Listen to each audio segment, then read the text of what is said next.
तो हाँ भाई करें शुरू। तो आज की इस वीडियो के अंदर हमारे पास एक तरफ है OnePlus 9i एंड दूसरी तरफ है iQOO 9 एंड आप लोगों ने इसका कंपैरिजन मांगा था तो आपका भाई ले आया।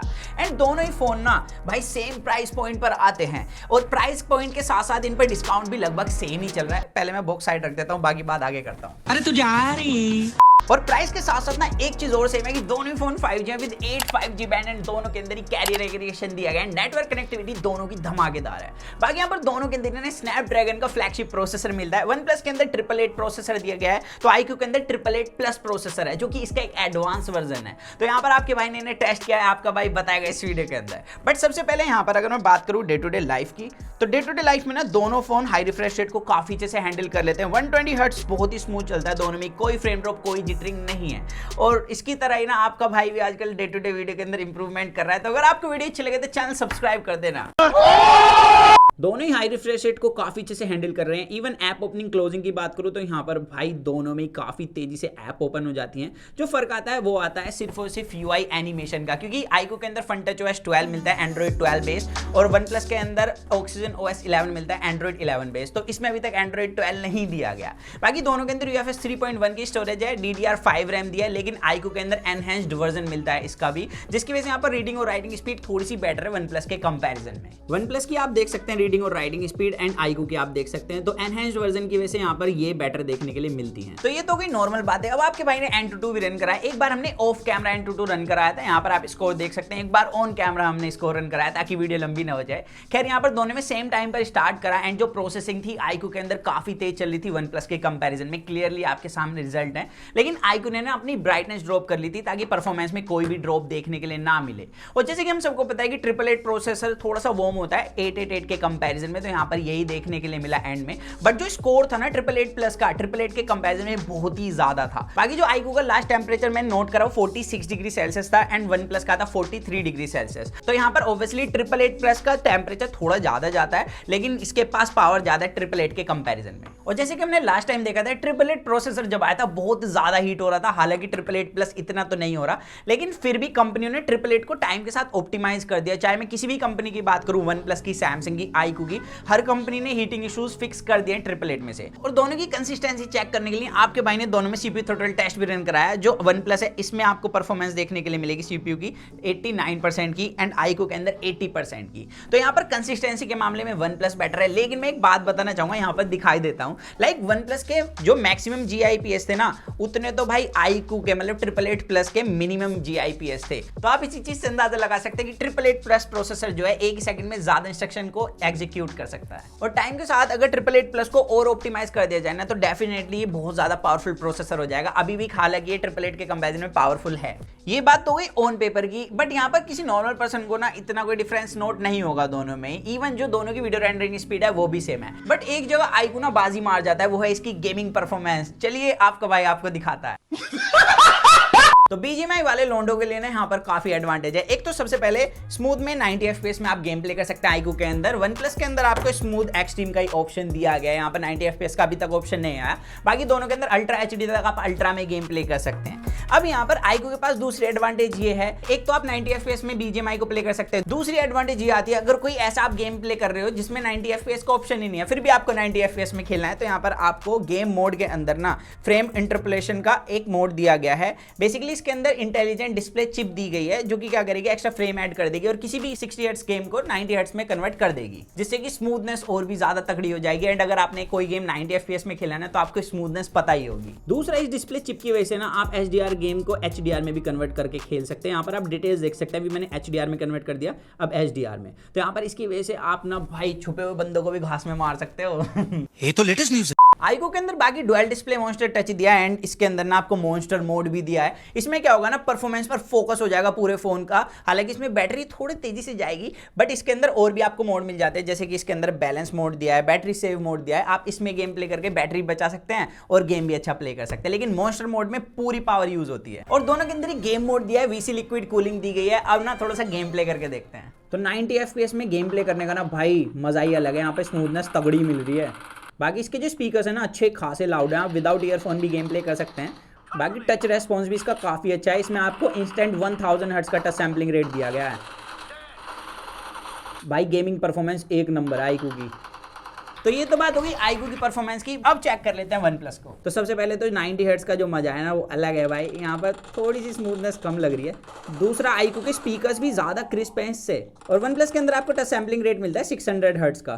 तो गेम प्ले तो दोनों का ही काफी अच्छा है, लेकिन भाई 90 हर्ट्ज में खेलने के बाद ना 60 हर्ट्ज में खेलने का मजा नहीं है। यहाँ पर iQOO की परफॉर्मेंस बहुत ही ज्यादा कमाल की है। इवन इसके अंदर जो फीचर्स मिलते हैं ना एक्स्ट्रा गेमर्स के लिए वो भी बहुत ही सारे हैं। बाकी दोनों के पास ही आपको AMOLED पैनल दिया गया है फुल HD+ HDR10+ सर्टिफिकेशन के साथ। एंड यहाँ पर जो एडवांटेज है iQOO के पास वो ये है कि इसमें 10 बिट डिस्प्ले दी गई है, वहीं OnePlus में सिर्फ 8 बिट डिस्प्ले दी गई है। तो iQOO ना ज्यादा शेड्स दिखा सकता है किसी भी कलर की। और यहाँ पर हमने जब साइड बाय साइड दोनों को टेस्ट करा ना तो iQOO के पास बेजेस और चिन OnePlus के कंपैरिजन में थोड़ी सी ज्यादा कम है। दूसरा इसके व्यूइंग एंगल्स में कोई भी टिंट नहीं है। एंड जैसे मैंने आपको लास्ट वीडियो के अंदर बताया था S21 FE वर्सेस OnePlus की वीडियो में कि OnePlus में ना आपको रेड टिंट मिलता है, आप खुद भी देख सकते हैं इस चीज को भाई। और वहीं पर iQOO में किसी भी तरीके का कोई भी टिंट नहीं है। बाकी यहाँ पर जो दोनों की डिस्प्ले क्वालिटी है मेरे को सेम ही लगी है, चाहे मैं यहाँ पर कलर्स की बात करूँ चाहे मैं डिटेल्स की बात करूँ। इवन जो दोनों की पीक ब्राइटनेस है ना उसमें भी ज्यादा डिफरेंस नहीं है। iQOO में मिलती है 1200 निट्स की पीक ब्राइटनेस एंड OnePlus के अंदर 1300 निट्स की पीक ब्राइटनेस। इंडोर दोनों ऑलमोस्ट इक्वली परफॉर्म करते हैं। बाकी आउटडोर चेक कर लेते हैं, और दोनों ही ना ऑलमोस्ट इक्वल परफॉर्म कर रहे हैं आउटडोर में।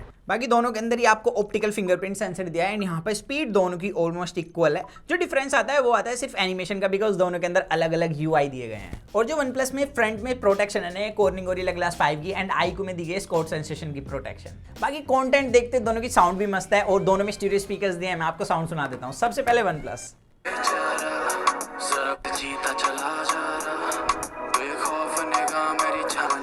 साउंड तो लाउड है बट डिस्टॉर्शन भी है इसके अंदर। अब iQOO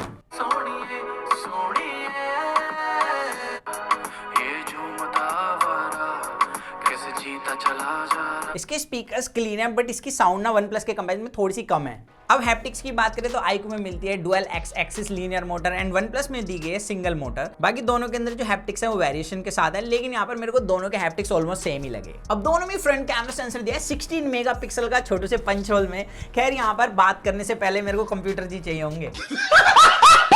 तो यहाँ पर आपके भाई ने सबसे पहले वीडियो रिकॉर्ड करी, आप देख सकते हैं। दोनों की फ्रंट कैमरे से आप 1080p 30 FPS में वीडियो रिकॉर्ड कर सकते हैं। स्टेबलाइजेशन यहाँ पर भाई दोनों की अच्छी नहीं है, बट OnePlus के अंदर ना आपको स्टेबलाइजेशन का एक अलग से मोड भी मिल जाता है, तो आप उसे ऑन कर सकते हैं। उससे वीडियो थोड़ी और ज़्यादा स्टेबल हो जाती है। बट यहाँ पर लाइट कंट्रोल दोनों का ही काफ़ी कमाल का है। और आप मुझे ज़रूर बताना कि आपको किसकी वीडियो एंड ऑडियो क्वालिटी अच्छी लगी।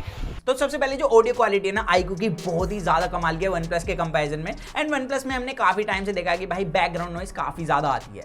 और यहाँ पर जो क्वालिटी है ना वीडियो की, यहाँ पर OnePlus में आपको मिलता है रेड टोन एंड iQOO के अंदर आपको मिलता है वार्म टोन। ये टोटली आप पर डिपेंड करेगा कि आपको क्या पसंद है, लेकिन जो डिटेल्स हैं वो iQOO के पास ज्यादा अच्छी हैं और स्टेबलाइजेशन जो है वो OnePlus की थोड़ी सी बेटर है। अब हमने यहाँ पर फोटोज भी कैप्चर करी है, आप देख सकते हैं। हमने पहले आउटडोर में फोटो कैप्चर करी है। यहाँ पर डायनेमिक रेंज दोनों की इक्वली है, बट अगर हल्की सी लाइट आती है ना फेस पर तो iQOO थोड़े से ज्यादा अच्छे से कंट्रोल कर लेता है उसे OnePlus के कंपैरिजन में।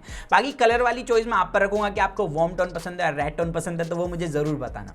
खैर यहाँ पर अगर डिटेल्स की बात करें तो मैंने जितना भी देखा भाई शार्पनेस जो है iQOO की फोटो के अंदर ज्यादा अच्छी देखने के लिए मिलती है। और अगर आप डायरेक्ट सनलाइट में फोटो कैप्चर करोगे तो यहाँ पर आप रिजल्ट देख सकते हैं। लाइक OnePlus में ना पोर्ट्रेट मोड लगाती ब्लोन आउट कर देता है चेहरे को डायरेक्ट सनलाइट में, और iQOO बहुत ही अच्छी तरीके से मेंटेन करके रखता है लाइट को। एंड बैकग्राउंड बुके भी आप देख सकते हैं काफी नेचुरल देखने के लिए मिला है। और ऐसे नहीं है सिर्फ एक ही फोटो में, आप जितनी भी बार लाइट में फोटो कैप्चर करोगे ना वहां पर OnePlus पीछे ही हो जाता है iQOO के कंपैरिजन में। iQOO बहुत ही अच्छी तरीके से लाइट कंट्रोल करता है एंड एज डिटेक्शन भी ज्यादा अच्छा है OnePlus के कंपैरिजन में। अब हमने ट्विटर पर ना एक फोटो अपलोड की थी A, B और C, D, सबने B को पिक करा, और B फोटो थी भाई iQOO की। OnePlus के कंपैरिजन में सबने iQOO को ही पिक करा, बिकॉज यहाँ पर जो डिटेल्स हैं और लाइट कंट्रोल है वो iQOO के अंदर ज्यादा कमाल का देखने के लिए मिलता है OnePlus के कंपैरिजन में इंडोर भी। एंड OnePlus में ना इंडोर भी हमने देखा कि यहाँ पर जो लाइट कंट्रोल है वो इतना अच्छा नहीं है जितना कि iQOO का देखने के लिए मिलता है। बाकी बुके मोड के अंदर भी हमें सेम ही रिजल्ट देखने के लिए मिले। इंडोर भी फ्रंट कैमरा भाई iQOO का ज्यादा अच्छा परफॉर्म कर रहा था OnePlus के कंपैरिजन में, यहाँ पर मेजर डिफरेंस देखने के लिए मिला है। तो फ्रंट कैमरे में तो iQOO बाजी मार गया। बाकी यहाँ पर बैक कैमरास की बात कर लेते हैं। बैक में आपको 50 मेगापिक्सल का मेन कैमरा दिया है OnePlus के अंदर, एंड इसमें OIS दिया है। एंड OIS को आप ऐसे भी सुन सकते हैं, लेकिन हर बार आवाज नहीं आती, जरूरी नहीं है, तो आप ऐसे ऐसे ना टिल्ट करके पता कर सकते हैं कि OIS है या नहीं है। वहीं पर जो iQOO है इसमें दिया गया 48 मेगापिक्सल का main camera sensor with gimbal stabilization, और इसको भी आप ऐसे टिल्ट करके पता कर सकते हैं कि इसके अंदर गिम्बल स्टेबलाइजेशन है या नहीं है। और जब आप इसे टिल्ट करोगे ना तो OIS के कंपैरिजन में ज्यादा स्मूथली शिफ्ट होता है। तो यहाँ पर हमने जो वीडियो रिकॉर्ड करी, सबसे पहले जो फील्ड ऑफ व्यू है ना उसकी एडवांटेज आपको मिल जाती है वन प्लस के अंदर, लेकिन डेप्थ ऑफ फील्ड iQOO के पास ज्यादा कमाल का है। इवन यहाँ पर जो वन प्लस है थोड़ी सी वाइड कर देता है वीडियो को, एंड iQOO काफी अच्छे से लाइट कंट्रोल करता है, एंड इसके पास डिटेल भी ज्यादा अच्छे हैं। बाकी दोनों की जो नॉर्मल वॉक में स्टेबलाइजेशन है वो तो एक जैसे, लेकिन जब आप भागोगे वहां पर आपको गिम्बल स्टेबलाइजेशन के फायदे मिलेंगे। यहाँ पर आप साइड में जिटरिंग देख सकते हैं वन प्लस के, और वहीं पर जो iQOO है वन प्लस के कंपेरिजन में ज्यादा स्टेबल है। एंड अगर आप डायरेक्ट सनलाइट में वीडियो रिकॉर्ड करना चाहते हैं ना तो भाई वन प्लस बहुत ज्यादा गोरा कर देता है, और iQOO काफी अच्छे से लाइट कंट्रोल करता है, एंड अगेन इसमें डिटेल ज्यादा अच्छी देखने के लिए मिलती है, और डायनेमिक रेंज वन प्लस के कंपेरिजन में iQOO की काफी ज्यादा अच्छी है। तो वीडियो में तो मैं यहाँ पर सीधा पिक करना चाहूंगा भाई iQOO को। बाकी आपके भाई ने यहाँ पर फोटोज भी क्लिक करी, आप यहाँ पर देख सकते हैं। सबसे पहले तो बैकग्राउंड में आप लाइट देख सकते हैं, iQOO ने बहुत अच्छी तरीके से कंट्रोल करा है। इवन जो लाइट का कलर है वो भी नेचुरल रखने की कोशिश करी है। वन प्लस ना बहुत ज्यादा हार्श रखता है और थोड़ा सा रेड टिंट डाल देता है। बाकी कलर प्रेफरेंस आपकी है, आपको वार्म टोन पसंद है, रेड टोन पसंद है। एंड यहाँ पर हमने जितना भी देखा, लाइक काफी लोग ना नंबर्स पर बिलीव करते हैं इसमें 50 मेगापिक्सल लेते हुए बेटर होगा। तो यहाँ पर आप साइड बाय साइड देख सकते हैं, जो डिटेल्स हैं वो दोनों की मेरे को सेम ही देखने के लिए मिली हैं। और अगर आप पर बिल्कुल डायरेक्ट धूप पड़ती है ना तो यहाँ पर भाई वन प्लस ज्यादा अच्छा परफॉर्म करता है iQOO के कंपैरिजन में। बाकी अपोजिट लाइट दोनों ही काफी अच्छे से परफॉर्म करते हैं, यहाँ पर मेरे को इतना डिफरेंस नहीं मिला। लेकिन यहाँ पर जो फर्क आता है वो है पोर्ट्रेट मोड के अंदर। अगर आपको ऐसी फोटोज चाहिए, बस आपको क्लिक करना है, इंस्टाग्राम पर अपलोड कर देना है, तो यहाँ पर आप iQOO की तरफ जा सकते हैं। पोर्ट्रेट मोड लगाते इतने ज्यादा आई प्लीजिंग कलर हो जाते हैं, और वन प्लस की फोटोज को आप एडिट कर सकते हैं, बट वन प्लस में डिटेल्स कम है, iQOO में डिटेल भी आपको ज्यादा मिलती है, और एज डिटेक्शन दोनों का ही काफी कमाल का है। बाकी iQOO के पास एक एडवांटेज हो रहा है कि इसमें 13 मेगापिक्सल का 2x टेलीफोटो कैमरा सेंसर दिया है, जिससे आप पोर्ट्रेट मोड में फोटो कैप्चर कर सकते हैं। तो यहाँ पर आपको एडवांटेज मिलती है। वन प्लस डिजिटली 2x में फोटो कैप्चर कर सकता है पोर्ट्रेट मोड के अंदर। एंड यहाँ पर ऑप्टिकल और डिजिटल का फर्क आप देख सकते हैं, एक तो डिटेल्स, दूसरा एज डिटेक्शन भाई iQOO का ज्यादा कमाल का है। और इंडोर भी हमने जितनी फोटो कैप्चर करी ना, इंडोर भी भाई iQOO ज्यादा अच्छा परफॉर्म करता हुआ दिखा, चाहे मैं यहाँ पर लाइट कंट्रोल की बात करूँ, चाहे मैं यहाँ पर डिटेल्स की बात करूँ। अब यहाँ पर विदाउट नाइट मोड की बात करें, नाइट मोड की बात करें, भाई iQOO की फोटो ज्यादा ब्राइट है, वन प्लस में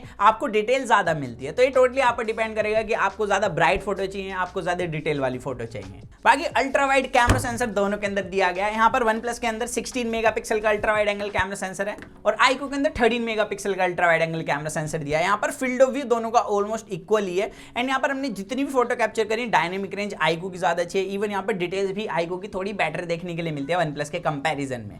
तो यहाँ पर अल्ट्रा वाइड iQOO का थोड़ा सा ज्यादा अच्छा परफॉर्म करता हुआ दिखा। और वन प्लस में 2 मेगापिक्सल का मैक्रो कैमरा सेंसर भी है, जिससे आप बहुत अतरंगी फोटो कैप्चर कर सकते हैं। तो जितने ही मैंने दोनों फोन के कैमरास को टेस्ट करा, तो फ्रंट कैमरा भाई iQOO का ज्यादा अच्छा है। इवन इसकी बैक कैमरे में जो कंसिस्टेंसी एंड वीडियो रिकॉर्डिंग के टाइम पर जो स्टेबलाइजेशन है वो ज्यादा अच्छी है वन प्लस के कंपैरिजन में। अब यहाँ पर एक और जो मेन डिफरेंस आता है दोनों फोनों के बीच में, वो है यहाँ पर चार्जिंग स्पीड का। iQOO में आपको 120 वोट का चार्जर दिया है बॉक्स के अंदर, एंड वन प्लस के अंदर 65 वोट का मिलता है, तो वही यहाँ देखने के लिए मिलता है। बट वन प्लस के पास आपको एडवांटेज ये मिलती है, इसमें 4500 mAh की बैटरी दी है, iQOO में 4350 mAh की बैटरी दी है। और आपके भाई ने ड्रेन करके 0 to 100 दोनों फोनों को चार्ज करा ऑफ कैमरा। यहाँ पर कंपनी क्लेम करती है वन प्लस का कि ये चार्ज हो जाएगा 0 to 100 29 मिनट्स में, एंड iQOO हो जाएगा 0 to 100 18 मिनट में। बट जो कंपनी टेस्ट करती है ना, वो कंट्रोल्ड एनवायरनमेंट में करती है, और हमने करा है अनकंट्रोल्ड एनवायरनमेंट में। बुद्धि बहुत तेज है तुम्हारी। तो यहाँ पर जो हमने चार्ज करा, वन प्लस 0 to 100 चार्ज हुआ अराउंड 33 मिनट्स में, वहीं पर जो iQOO है चार्ज हुआ 0 to 100 21 मिनट्स में। तो यहाँ पर चार्जिंग स्पीड भाई iQOO की ज्यादा तगड़ी है। अब यहाँ पर भले ही ऑन पेपर 150-200 mAh बैटरी का फर्क आता है, बट यहाँ पर आपके भाई ने iQOO ज्यादा यूज करा था वन प्लस के कंपैरिजन में, फिर भी iQOO ने मुझे ज्यादा अच्छा बैटरी बैकअप दिया। मैं आपको दिखा देता हूँ। तो दोनों में लगभग मैंने टेस्टिंग के लिए ना सेम ऐप ही यूज करी है। इवन मैंने iQOO को थोड़ा ज्यादा यूज करा है, एंड iQOO के अंदर आप देख सकते हैं जो स्क्रीन ऑन टाइम है वो ज्यादा अच्छा देखने के लिए मिलता है वन प्लस के कंपैरिजन में, भले ही वन प्लस के अंदर बड़ी बैटरी दी गई है। और दोनों की इन हैंड फील की बात करूँ ना, तो यहाँ पर भाई सबसे पहले बता दूं कि साइड में दोनों का एल्यूमिनियम का फ्रेम है, और बैक में दोनों के ग्लास दिया है। वन प्लस में आपको मिलता है Corning Gorilla Glass 5, and iQOO में Corning Gorilla Glass 6, and iQOO ने यहाँ पर मैट फिनिश दी है। हालांकि अगर आप वन प्लस का ब्लैक कलर बाय करोगे वहां पर भी मैट फिनिश मिलेगी, लेकिन यहाँ पर जब आप दोनों फोनों को साइड बाय साइड होल्ड करोगे ना, तो iQOO की जो इन हैंड फील है वो थोड़ी सी ज्यादा अच्छी है, बिकॉज एक तो वेट डिस्ट्रीब्यूशन इसका ज्यादा अच्छा है, दूसरा ये फोन थोड़ा सा ज्यादा स्लिम फील होता है साइड से। तो इस वजह से ना iQOO मेरे को थोड़ा सा ज्यादा कंफर्टेबल लग रहा है। बाकी यहाँ पर आप मुझे बताना कि आपको किसका डिजाइन अच्छा लगा। मुझे iQOO का ना डिजाइन थोड़ा सा ज्यादा रिफ्रेशिंग लगा है, क्योंकि वन प्लस का डिजाइन ना हम देख रहे हैं वन प्लस नोट 2 के अंदर भी ऑलमोस्ट सेम है, वन प्लस 9 सीरीज में भी सेम था, तो यहाँ पर कुछ नया सा नहीं मिल रहा है। तो यहाँ पर दोनों फोन जिस प्राइस पॉइंट पर आ रहे हैं ना, काफी कमाल के हैं। बट यहाँ पर एक तो iQOO ना लेटेस्ट प्रोसेसर के साथ आ रहा है, 888 प्रोसेसर। दूसरा इसके जो कैमराज हैं वो ज्यादा कंसिस्टेंट परफॉर्म करते हैं। आप किसी भी कैमरा में स्विच कर लीजिए, सेम ही कलर्स देखने के लिए मिलता है और फ्रंट में किसी तरीके का ओवर एक्सपोज भी नहीं है। साथ ही इसमें जो गेमिंग में एडवांटेज है ना वो तो नेक्स्ट लेवल है ही OnePlus के कंपैरिजन में। तो अब आप मुझे बताना कि आपको कौन सा फोन अच्छा लगा। सो दैट्स इट गाइस, आज की वीडियो में सिर्फ इतना ही था। अगर आपको वीडियो अच्छी लगे तो लीव अ लाइक। तो मिलते हैं जल्दी कूल और एक्साइटिंग वीडियो में। तो जब तक के लिए जॉन मैं guys to watch your heart feel state in with the HFV unbox guys.